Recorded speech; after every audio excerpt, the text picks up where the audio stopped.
va accueillir sur scène les deux camarades qui sont venus pour représenter donc, le comité de soutien à Roland Veuillet, qui est notre camarade militant emprisonné et pour lequel je vais vous demander de faire du bruit.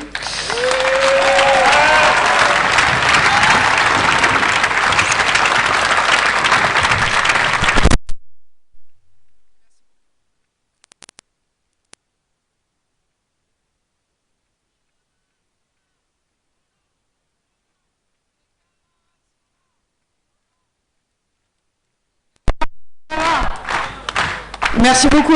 Pas une semaine ne passe, en réalité, sans que l'État s'en prenne à celles et ceux qui refusent de se soumettre. Et on pense que Roland, notre camarade Roland Veuillet, c'est un cas particulièrement emblématique de ça.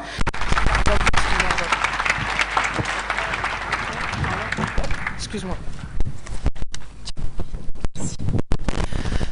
Bonsoir. Donc, en fait, Chris et moi, on représente ce soir le comité de libération et de soutien à Roland Veuillet. Alors, je ne sais pas si je dois le présenter parce que je crois que beaucoup de gens le connaissent ici, puisque c'est un vieux militant du NPA, membre aussi du syndicat Sud Éducation et surtout Gilets jaunes. Voilà. Et c'est dans le cadre de la répression contre les Gilets jaunes qu'effectivement, les ennuis de Roland ont commencé en décembre 2018 et se poursuivent encore aujourd'hui puisqu'il a été incarcéré le 31 mai et aujourd'hui c'est un triste anniversaire parce que c'est le 100e jour de son incarcération et il a été incarcéré parce qu'il avait manifesté. Il faut savoir que Roland, avant cette arrestation, avait été incarcéré la première fois en décembre 2019. Il est retourné manifester. C'était sur un rond-point avec les Gilets jaunes le 30 mai. On parlait tout à l'heure de la répression, ils sont venus nous contrôler les identités et tout de suite ils ont embarqué Roland parce qu'ils savent très bien, et puis c'était pour Roland qui venait, ils savent très bien que Roland n'avait pas le droit de manifester. Donc depuis le 30 mai, ils l'ont embarqué et on l'a plus vu, quoi. Voilà. Alors bizarrement, son procès, parce qu'ils ont cumulé tout un tas d'affaires, parce qu'il s'était fait attraper 2 fois sur des manifestations interdites, ils l'ont trouvé avec un canif d'électricien dans son sac, donc c'est une arme de catégorie 5, donc c'est retenu. Attention à ce que vous avez dans vos sacs. Et donc tout un tas de choses, donc ils ont cumulé tout ça, et son procès devait avoir lieu le 26 novembre. Bizarrement, ils l'ont avancé au 2 juillet. Là, donc, il a été jugé le 2 juillet, bizarrement jeudi, parce que tout le monde sait pertinemment que les tribunaux sont largement... que c'était tout à fait inquiétant que son procès soit avancé au 2 juillet. Et ça s'est confirmé. Dans le top 5 où on ne respecte pas la dignité des prisonniers, puisqu'ils dorment par terre, ils n'ont pas de table. Et donc, dans ces conditions-là, Roland a quand même fait une plaidoirie, a demandé à ce que son procès soit reporté, mais bien sûr, la justice n'a rien voulu entendre. Et donc, le 2 juillet, elle a été pleutre. Les doigts sur la couture du pantalon, elle a obéi aux ordres, parce qu'on savait pertinemment que Roland allait retourner en tôle. Donc, il a écopé de 12 mois de prison, dont 6 ferme, donc il a mis à son 100e jour aujourd'hui, donc il a fait 3 mois, et de 1750 € d'amende. Voilà, donc c'était écrit, Roland savait qu'il allait retourner en prison. Voilà, qu'est-ce que je peux vous dire? Depuis qu'il est en prison, il remercie tous ses soutiens, vraiment, et son combat, il ne s'arrête pas là. Il ne courbera pas les chines. Voilà, je crois qu'effectivement, il y a encore 800 gilets jaunes qui sont enfermés.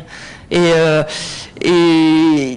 Roland, c'est un peu un cas emblématique parce qu'il n'arrêtera pas le combat, parce qu'il a envie de dénoncer cette justice aux ordres et qui, pour ma part, je pense, s'est mise toute seule aux ordres. Et donc, il se trouve que depuis que Roland est en prison, il y a eu les conditions de détention ont été dénoncées, notamment par la Cour de cassation, et Roland a sauté sur cette occasion, et comme il continue le combat, il a réussi à fédérer une soixantaine de prisonniers qui ont tous refusé de remonter dans leurs cellules.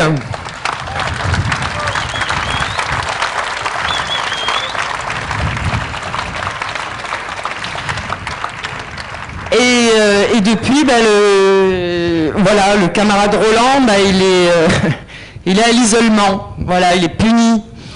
Il est puni et il y a eu une... Alors maintenant, les directeurs de prison ont tous les droits, c'est-à-dire qu'ils font les sanctions, ils enlèvent les sanctions, mais en fait, c'est eux qui décident de ce qui se passe dans la prison. Et Roland a été condamné, après cet événement, à 14 jours de mitard.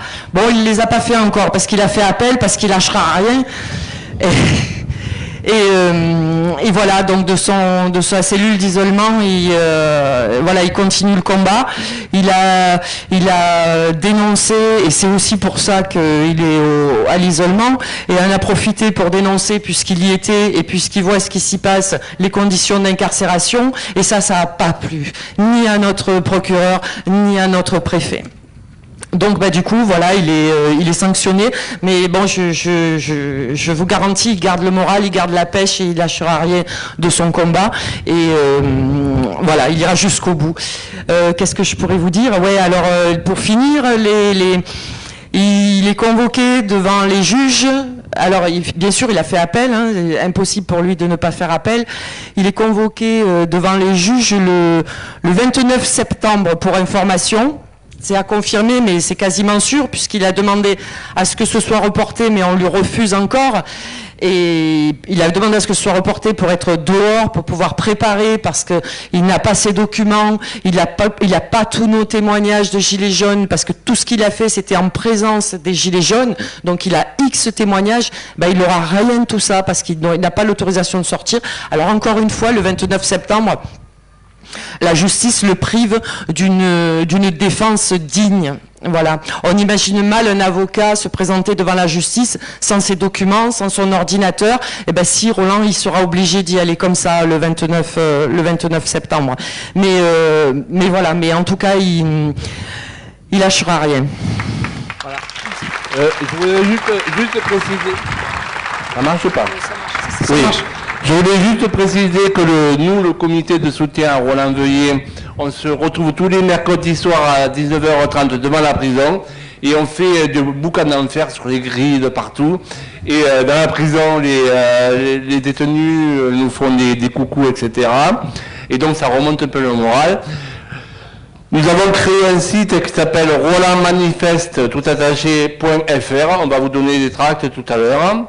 Et le but, c'est que la différence, moi, que je trouve avec Roland, parce qu'il y en a 800 gilets jaunes qui sont emprisonnés, et Roland est un parmi les 800, mais la singularité de Roland, c'est que lorsqu'il s'est présenté devant le juge, il lui a tourné le dos, et lui a dit: je suis un politique, un enfermé politique, je ne vous répondrai pas. Et donc il tient le coup, etc. Et un dernier truc, c'est que pour nous aider, on commence à faire connaître d'abord ça a été régional, les journaux, etc. Maintenant, on a eu avant-hier, non, il y a 3 jours, on a eu un article sur Mediapart, et on commence pour nous aider, c'est faire connaître, diffuser, et il représente Roland, il représente tous les 800 gilets jaunes qui ont été emprisonnés abusivement. Merci. Merci beaucoup, les camarades.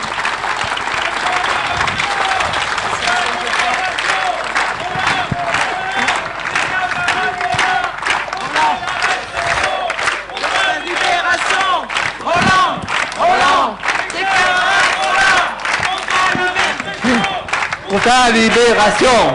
Roland, les camarades sont là. Pour ta libération. Pour ta libération. Roland, les camarades sont là. Merci beaucoup, les camarades. Merci.